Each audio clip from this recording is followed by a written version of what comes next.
Offer offer offer. जी हाँ, सही सुना आपने, आ गया धमाका ऑफर।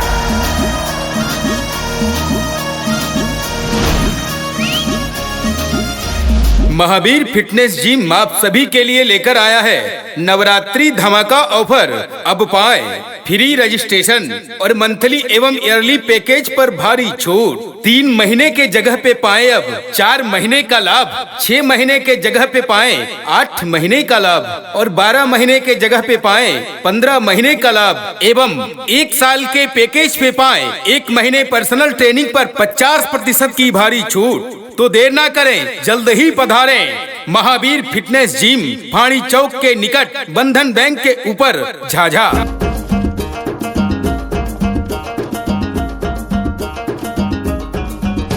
यह ऑफर 1 सितंबर से 2 अक्टूबर तक लागू है। अधिक जानकारी के लिए हमारा संपर्क नंबर है 8084573310। हमारे संपर्क नंबर पे एक बार और ध्यान देंगे 8084573310 और हमारा पता है महावीर फिटनेस जिम, फाड़ी चौक के निकट, बंधन बैंक के ऊपर। महावीर फिटनेस जिम के प्रोपराइटर हैं अंकित एवं अतुल राज।